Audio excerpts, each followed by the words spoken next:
Bonjour les amis. Alors les amis, je tenais à vous remercier de toutes ces gentillesses que vous m'avez envoyées. Alors j'espère que vous passerez une sacrément bonne année, encore une fois, hein. Plein de bonheur et plein de joie. Et regardez, ma femme, elle m'a fait plaisir. Elle m'a rapporté un arbre fruitier, du commerce, bien sûr c'est du commerce. Celui-là, il n'a pas été greffé. Et on va l'implanter dans le jardin. Alors c'est un poirier beurre hardy. Alors je vais vous faire voir. Alors quand vous implantez un arbre fruitier, je vais vous faire voir le beurre hardy. Là, vous voyez bien là. Alors c'est une bonne poire à couper. Alors je vous conseille doyenne de comice, conférence au niveau des poirées. Bon, il y en a bien d'autres, mais bon, c'est ceux que je préfère. Alors voilà. Alors moi je vous conseille un truc, c'est-à-dire, je vous conseille, vous voyez tout simplement, de mettre votre arbre fruitier 24 heures un peu dans l'eau. Bon là il était bien humide. Alors je vous conseille une chose assez importante quand même. Quand vous prenez un arbre fruitier du commerce, ben vous regardez l'aspect des racines. Vous regardez l'aspect des racines.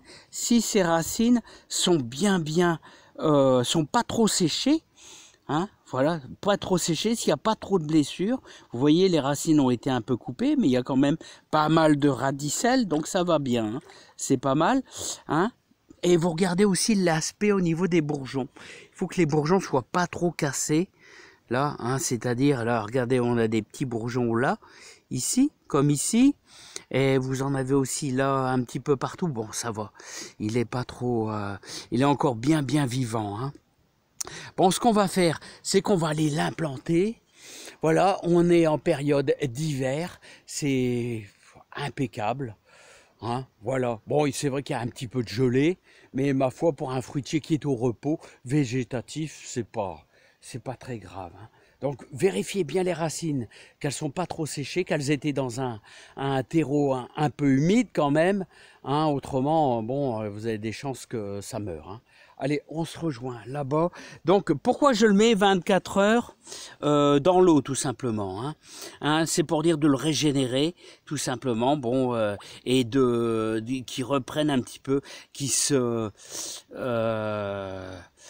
s'humidifie un petit peu plus. Hein. Voilà, mais bon, vous pouvez le planter direct si vous avez des racines bien non séchées. Vous pouvez le mettre directement aussi, hein. Allez les amis, on va se rejoindre. Je vais mettre ça en veille pour attaquer la plantation. Alors les amis, ça fait quand même plaisir d'avoir des petits cadeaux comme ça. Hein. J'espère aussi que vous avez pas mal de cadeaux et que vous avez bien profité modérément des bonnes choses. Voilà, mais bon. Maintenant, on reprend un petit peu le boulot. Là, et donc, implantation de notre arbre fruitier. Alors, si vous voulez, là, j'ai les petits groseilliers à côté. Là, mais bon, ils ne sont pas trop gênants. C'est-à-dire, je commence à plus avoir énormément de place avec tous ces pruniers, ces pommiers. Voilà, bon, il y a l'autre jardin, mais bon, ça c'est une autre histoire. Allons-y. Alors, vous voyez, j'ai fait un trou d'environ, on va dire 50 cm. 50 cm sur combien de profondeur? Profondeur, on va dire, allez, 30 cm. Il ne faut pas aller trop profond. Alors, je vais vous dire pourquoi il faut pas aller trop profond. Parce que la meilleure des terres, c'est toujours les 20 premiers centimètres, là. Vous avez la meilleure des terres. Alors, sachez que dans votre terre, pour reboucher votre trou, si vous avez une très mauvaise terre, comment on fait? Allez, vous mettez moitié votre terre et moitié un bon terreau horticole, ce que je dis toujours, c'est-à-dire un bon terreau qui est enrichi, il y a un petit peu d'engrais, il y a un petit peu de bonnes choses. Voilà, si vous avez un gros compost encore disponible, bon, j'en ai plus, j'ai tout étalé. Hein. Un gros compost, vous pouvez mettre quelques pelletés de compost aussi. Faut pas exagérer non plus, hein, mais un petit peu de pelleté. Voilà, mais un bon terreau horticole, ça fera l'affaire, les amis. Et vous allez m'en dire des nouvelles, et puis votre arbre, il va s'en comporter beaucoup, encore mieux. Allez, c'est parti. Alors, vous voyez, j'ai fait mon petit trou. Simplement, 30 cm de profondeur, j'ai tout mis dans la brouette. Voilà, parce qu'on va faire notre fameux pralinage. Voilà, pour dire de placer. Alors, j'ai mis un petit tuteur. Alors, vous voyez, c'est un bout de tube. Alors, ça, c'est un basse-tige. Alors, vous voyez, c'est un basse-tige. Autrement dit, c'est un petit arbre. Voilà, qu'on va implanter comme ceci. Mais d'abord, on va y mettre notre système de maintien. Alors, notre système de maintien, vous avez vu, hein, alors il y a des choses qui sont vendues dans le commerce, mais ici on va y mettre ce que je mets toujours, une chambre à air tout simplement, hein. Une chambre à air, c'est un très très bon maintien. Vous pouvez même à la limite glisser un petit fil de fer, mais à l'intérieur, bon là il est petit cet arbre là, hein. Vous pouvez glisser un fil de fer à l'intérieur, et puis pour le maintien sur votre tuteur, voilà, parce que toujours, alors moi je vous donne ce conseil, c'est facile. Pourquoi je vous donne ce conseil? Parce qu'il faut toujours acheter, voilà, quand on peut se débrouiller, eh ben on le fait soi-même, hein. Voilà, et votre chambre à air, elle va tenir au moins 1 an. C'est une chambre à air de VTT, hein, voilà, elle va largement faire l'affaire pour que lui puisse se lancer au niveau de ses racines. Allez hop, c'est parti, je vais mettre ça en pause et puis on va attaquer la plantation. Allez, c'est parti. Alors, première chose à faire, je vous dis, vous placez votre chambre à air. Voilà, votre chambre à air, longueur, ouais, je vais dire, allez, je sais pas, 70 cm. 70 cm sur le haut. Voilà, je vais faire mon nœud. Voilà, hop, je vais faire mon nœud comme ceci. Voilà, comme ça, elle est maintenue. On va y placer notre arbre fruitier. Alors, je vais vous faire voir. Regardez, là, c'est le point de greffe. C'est là que l'arbre a été greffé.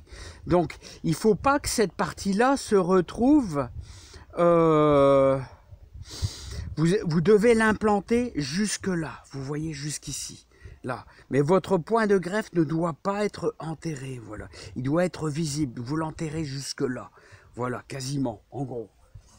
Voilà. Et vous allez implanter votre arbre, tout simplement. N'oublions pas que c'est un poirier beurre hardy. Voilà, comme ceci. Et ce qu'on va faire, c'est que maintenant, on va faire notre nœud. Et on va faire un double nœud. Voilà, tout simplement. Je vais le descendre un peu. Voilà, comme ça, il est bien maintenu. Et on va doubler notre nœud maintenant. Voilà, comme ça. Alors, pourquoi est-ce qu'on met de la chambre à air? Eh bien, c'est pour éviter les blessures. Et vous avez vu, les amis, que j'ai fait d'abord un nœud sur mon tube. Comme ça, c'est l'écorce sera en contact avec la chambre à air et non avec le tube métallique. Comme ça ne va pas frotter, hein, tout simplement. Voilà, comme ceci. Alors là, regardez, il est bien placé. Alors, je vais vous le faire voir de plus près. Regardez, l'étiquette, vous la laissez, ça n'a pas d'incidence, tout simplement. Et là, vous voyez bien que au niveau du greffage, on est vraiment hors du sol. Donc, on va mettre de la terre jusque là, tout simplement. Hein. Voilà, les amis. Bon, il y a encore du boulot, donc il faut y aller, les amis. Hein. Alors maintenant, ce qu'on va faire, c'est on va faire notre pralinage. Allez, on va faire une terre bien boueuse. Une terre bien boueuse. Allez. Voilà. Alors surtout, vous essayez de le mettre bien droit. Hein. Je regarde un peu. Ouais, je suis à niveau quasiment. Hein. Voilà. Bon, alors c'est un basse-tige. Hein. C'est un basse-tige. Si c'est un haut-tige, il va falloir mettre un tuteur, bien sûr, beaucoup plus grand. Hein. Facilement un tuteur de 1,50 m. Hein. Pour les hautes tiges. Hein.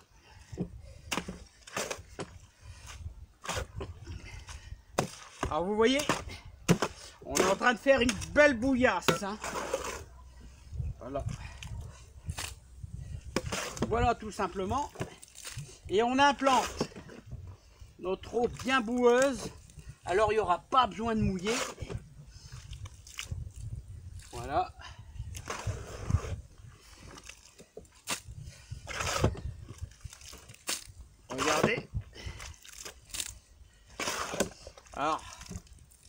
Alors pourquoi est-ce qu'on fait ça? Quel est l'avantage de faire ceci? Eh bien, regardez, hop, voilà, carrément, on y va gaiement. Et ensuite, après, on va bien mettre le reste. Voilà, comme ceci.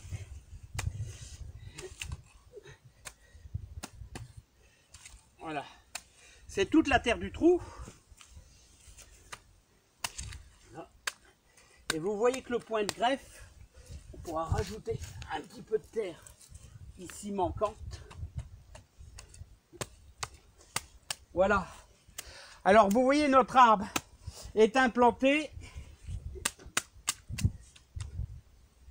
Alors pourquoi est-ce qu'on fait le pralinage?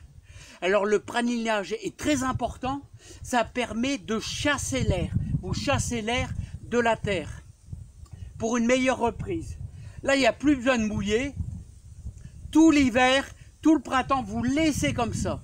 Maintenant, c'est bien, c'est impeccable. Il ne faut pas faire plus. Votre arbre, il va reprendre au printemps. Ça va démarrer au niveau des bourgeons. Et croyez-moi, ce beurre hardy poirier, vous allez m'en dire des nouvelles. Allez, je vous embrasse bien fort. Plein de bonnes choses, plein de gentillesse. Et je vous dis à bientôt avec grand plaisir. Allez les amis, au revoir. Et bon courage.